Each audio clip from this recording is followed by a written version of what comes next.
आज हम लोग एक न्यू चैप्टर शुरू करेंगे, bill of exchange. Bill of exchange actual में होता क्या है? बिल ऑफ एक्सचेंज है जैसे एट ए प्रेजेंट टाइम में जब हम लोग कोई उधार लेन देन करते हैं तो लोगों को पोस्ट डेट की चेक दे देते हैं। अब वो जो सेलर होता है उस चेक से एट ए फ्यूचर में अपने पेमेंट्स को ड्रॉ कर सकता है। बट पास्ट टाइम में जब इस तरह की फैसिलिटीज नहीं थी, उस समय क्या होता था कि जब कोई भी ट्रांजेक्शन्स होता था तो उसमें दो लोग होते थे, एक सेलर और एक परचेजर। परचेजर जो होता था वो उधार माल खरीदने के बाद क्या कहते हैं, सेलर को एक प्रोमिसरी नोट लिख के देता था कि आफ्टर दिस टाइम आपको मैं इतना पैसा दे दूंगा। और सेलर क्या करता था, उस प्रोमिसरी नोट को जब उस ड्यू डेट में लेके जाता था तो उस ड्यू डेट में उस प्रोमिसरी नोट को लेकर परचेजर उसका पेमेंट कर देता था। तो ये पूरा जो सिस्टम था इसी को हम लोग बिल ऑफ एक्सचेंज के नाम से जानते हैं। यहाँ पे प्रोमिसरी नोट को बिल्स रिसीवेबल, बिल्स पेबल और भी नामों से हम लोग जानते हैं। अब जब कोई डेट देता है, फॉर एग्जाम्पल के लिए 1 जनवरी को अगर कोई मटेरियल परचेज करता है और वो 3 मंथ का समय लेता है, तो 3 मंथ मतलब जनवरी, फरवरी, मार्च, 31 मार्च, ये क्या बन गई, उस प्रोमिसरी नोट की डेट बन गई। बट इसमें जो 3 दिन जो है उसके ग्रेस डे कहलाते हैं, ये जुड़ जाता है। तो ग्रेस डे का मतलब कि किसी भी कॉज से हो सकता है पेमेंट 3 दिन डिले हो सकता है, कोई नेशनल हॉलीडे हो, कोई अदर थिंग हो, तो ये डिले हो सकता है। इसलिए ड्यू डेट के बाद यानी कि जो पेमेंट डे के बाद हम लोग 3 दिन क्या करते हैं, उसको प्लस कर देते हैं। तो 31 मार्च को 3 दिन जोड़ेंगे तो 1 अप्रैल, 2 अप्रैल एंड 3 अप्रैल। इसका मतलब ये है कि 4 अप्रैल को इसका क्या कहलाएगा, ड्यू डेट कहलाएगा, यानी इस दिन उसको पैसा पेमेंट करना है। तो इसको हम लोग क्या किस नाम से जानते हैं, ग्रेस डे के भी नाम से जानते हैं। अब बारी आती है इसकी कि जब कोई भी 2 पार्टीज होती हैं, पार्टीज को अगर हम देख लें तो एक होता है सेल करने वाला और एक होता है परचेज करने वाला। तो जब कोई ट्रांजैक्शन होता है तो सेल करने वाला सबसे पहले उधार सेल कर रहा है तो किसी ना किसी को बेचेगा। मान लो जो सेलर है वो राम है और जो परचेजर है वो मोहन है। अब पहली कंडीशन आपको ये स्टेप बनाना है, अगर जनरल एंट्री भी मैंने आपको पिक करके भेजी है उसको अगर देखेंगे तो स्टेप बाय स्टेप ये जनरल एंट्री आपको मिलती जाएगी। उसी हिसाब से आपको जनरल एंट्री ड्रॉ करते जाना है, बनाते जाना है।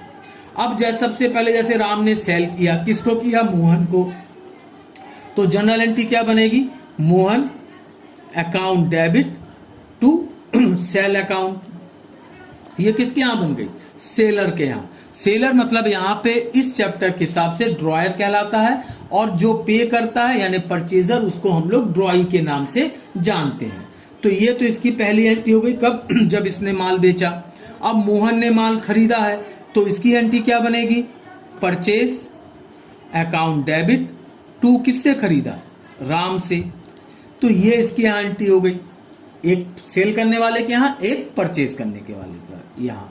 अब इसने चूंकि कोई पैसा तो दिया नहीं है तो ये क्या करेगा, एक प्रोमिसरी नोट डिमांड करेगा मोहन से कि आप मुझे लिखित में दो कि आप ये पेमेंट करने वाले हैं। तो अब मोहन किसको दे रहा है, राम को, राम को दे रहा है। तो जनरल एंट्री क्या बनेगी, इसके लिए बिल्स रिसीवेबल बनेगा, bills receivable account debit to, किसने दिया, मोहन ने दिया।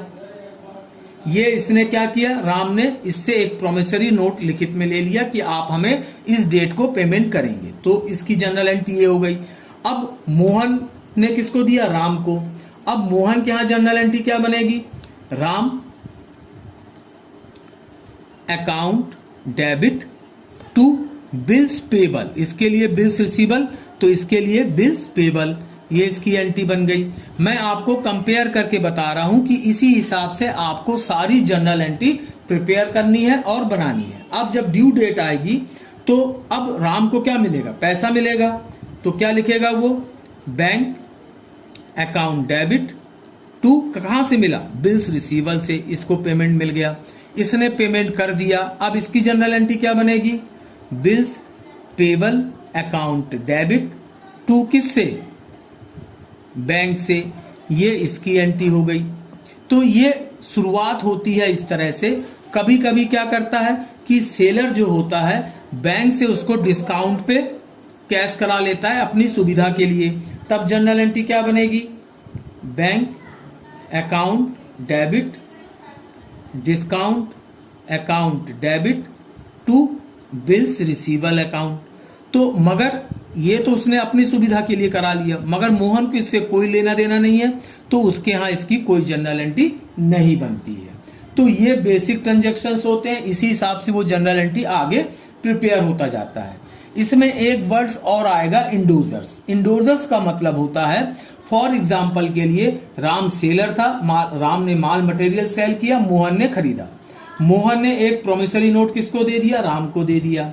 बट हो सकता है कि राम को किसी को और को पेमेंट करना है, तो उसने मोहन का चेक किसको दे दिया? सोहन को दे दिया।